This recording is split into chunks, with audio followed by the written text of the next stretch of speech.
की चाय से लेकर महीने की सैलरी तक, हर छोटी बड़ी चीज के पीछे कुछ अदृश्य ताकतें काम कर रही हैं। चलिए आज उन्हीं ताकतों को समझते हैं। तो आज हम क्या क्या देखने वाले हैं। सबसे पहले मौलिक आर्थिक समस्या, फिर बाजार कैसे पैदा होते हैं, देश का रिपोर्ट कार्ड, दौलत के खामोश हत्यारे, और आखिर में पैसे का मानवीय पहलू। मतलब हम एक छोटे से फैसले से शुरू करेंगे और धीरे धीरे उन बड़े सिस्टम्स तक पहुंचेंगे जो पूरी दुनिया को चलाते हैं। तो अर्थशास्त्र ये सब शुरू कहाँ से होता है? असल में ये सब जिंदगी की एक बहुत ही सीधी सी और सच्ची हकीकत से शुरू होता है। सवाल यह है कि हम जो कुछ भी चाहते हैं वो सब हमें क्यों नहीं मिल सकता। जवाब बहुत सीधा है।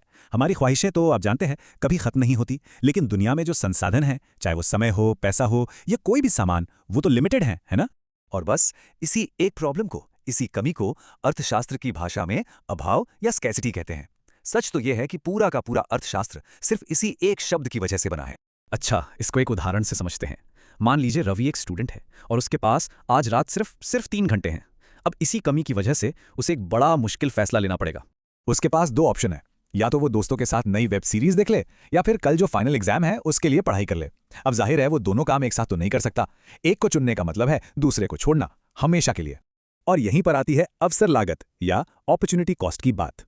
मतलब वेब सीरीज देखने की असली कीमत सिर्फ वो 3 घंटे नहीं है, बल्कि वो अच्छे मार्क्स हैं जो वो पढ़ाई करके ला सकता था पर उसने छोड़ दिए।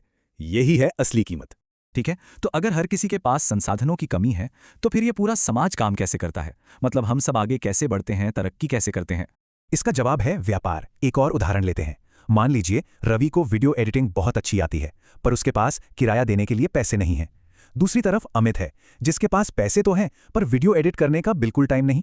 अब क्या होगा?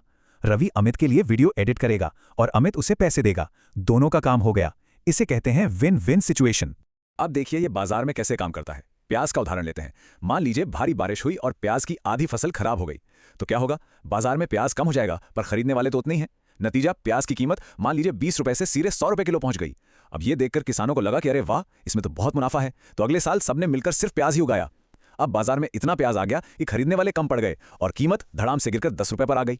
ये जो पूरा साइकिल है ना, यही दिखाता है कि कैसे लोग कीमतों को देखकर फैसले लेते हैं और बाजार अपने आप को ठीक कर लेता है। इसी को एडम स्मिथ ने बहुत मशहूर नाम दिया था। उन्होंने कहा था ये कसाई या बेकर की दया नहीं है कि हमें खाना मिलता है, बल्कि ये उनका अपना स्वार्थ है। और यही है वो मशहूर कॉन्सेप्ट अदृश्य हाथ या इनविजिबल हैंड। मतलब एक ऐसा बाजार जो किसी के ऑर्डर पर नहीं बल्कि लोगों की अपनी इच्छाओं और फायदे के लिए चलता है।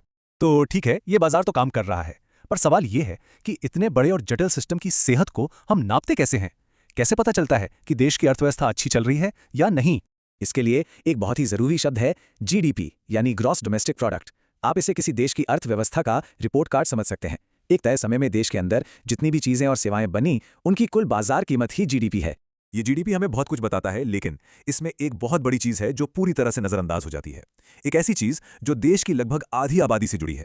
इसको ऐसे देखिए, अगर अमित बाजार से 500 रुपए का जंक फूड खरीदता है तो वो पैसा जीडीपी में जुड़ जाता है। लेकिन वहीं दूसरी तरफ अगर मीना घर पर रोज सबके लिए खाना बनाती है तो उस काम की कोई आर्थिक वैल्यू नहीं गिनी जाती, वो जीडीपी में बिल्कुल नहीं जुड़ता। और यही है जीडीपी का सबसे बड़ा विरोधाभास। एक गृहिणी जो घर पर खाना बनाती है, बच्चों को पढ़ाती है, देखभाल करती है, मतलब जो अनपेड काम है, उसकी वैल्यू जीडीपी की किताबों में 0 है। सोचिए, एक घर का बना पौष्टिक खाना अर्थव्यवस्था में कोई योगदान नहीं देता, लेकिन बाहर से खरीदा जंक फूड देता है। अच्छा, ये तो हो गई देश की बड़ी बड़ी बातें, पर कुछ ऐसी ताकतें भी हैं जो चुपचाप हर रोज हमारी अपनी जेब पर असर डाल रही हैं। इनमें से एक है मुद्रास्फीति या इन्फ्लेशन। इसे आप एक खामोश चोर कह सकते हैं। एक ऐसा चोर जो नजर तो नहीं आता पर धीरे धीरे हमारी बचत की कीमत को कम करता रहता है, हमारी खरीदने की ताकत को खा जाता है। इसे एक डोसे के उदाहरण से समझते हैं। मान लीजिए पिछले साल अमित के बैंक में 100 रुपए थे और एक डोसा भी 100 रुपए का था। इस साल बैंक ने 10% ब्याज दिया तो उसके पास हो गए 110 रुपए।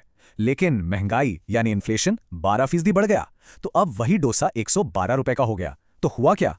पैसे बढ़ने के बाद भी अमित अब वो डोसा नहीं खरीद सकता। उसकी खरीदने की शक्ति असल में कम हो गई। तो चलिए अब इन बड़े बड़े कॉन्सेप्ट्स को छोड़कर ये देखते हैं कि असल जिंदगी में आम इंसान पर इन सब चीजों का क्या असर होता है। एक सवाल जो अक्सर दिमाग में आता है वो ये है कि किसी कंपनी के सीईओ और एक आम कर्मचारी की सैलरी में जमीन आसमान का फर्क क्यों होता है? मतलब कई बार तो ये 300 गुना से भी ज्यादा होता है।